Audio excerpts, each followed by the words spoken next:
Welcome all to the course Calculus 1.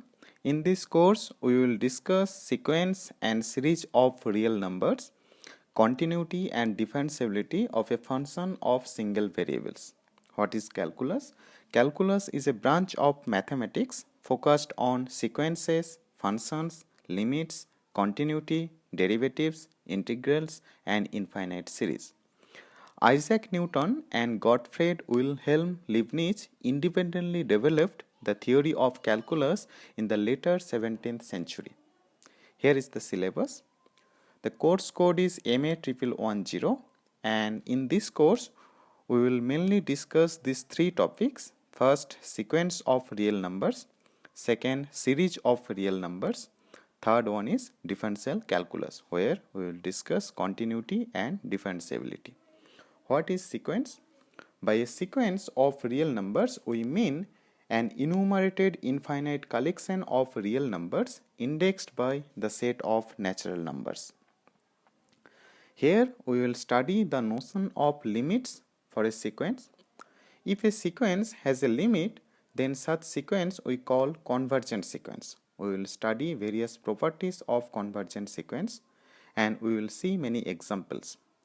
Next, we study monotone sequences, that is either monotone increasing or monotone decreasing sequence, and at the end of this section we give a criterion called Cauchy criterion, which gives a necessary and sufficient condition for a sequence to be convergent without having any knowledge of limit. And at the second section we discuss series of real numbers. By a series of real numbers, we roughly mean adding infinitely many real numbers. The study of series is a major part of calculus. Series are used in most areas of mathematics, even for studying finite structures such as combinatorics through generating functions. Infinite series are also widely used in other disciplines such as physics, computer science, statistics, and finance. For a long time, the idea that such a potential infinite summation could produce a finite result was considered paradoxical. This paradox was resolved using the concept of a limit during 17th century. This infinite summation can have finite value.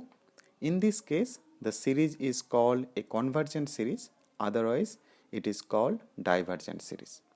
We will study various tests to determine whether a series is convergent or divergent. In the last part of this course, we will study differential calculus, which is a subfield of calculus that studies the rates at which quantities change. It is one of the two traditional divisions of calculus, the other being integral calculus, which is the study of the area beneath a curve. The primary objects of study in differential calculus are the derivative of a function and related notions. The derivative of a function at a chosen point describes the rate of change of the function near that point. Geometrically, the line, so this is the tangent at this point of this curve, and derivative is given by the slope of this tangent line. Differential calculus and integral calculus are connected by the fundamental theorem of calculus, which states that differentiation is the reverse process to integration. Differentiation has applications to nearly all quantitative disciplines. For example, in physics, the derivative of the momentum of a body with respect to time equals the force applied to the body. Rearranging this statement leads to the famous equation F equal to ma associated with Newton's second law of motion. In operation research, derivatives determine the most efficient ways to transport materials and design factories. Derivatives are frequently used to find the maxima and minima of a function. Equations involving derivatives are called differential equations, and are fundamental in describing natural phenomena. Derivatives and their generalizations appear in many fields of mathematics such as complex analysis, functional analysis, differential geometry, measure theory, and abstract algebra.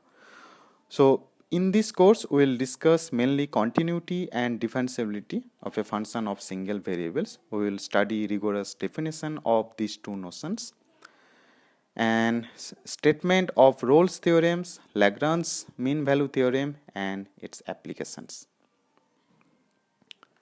That's all about this course.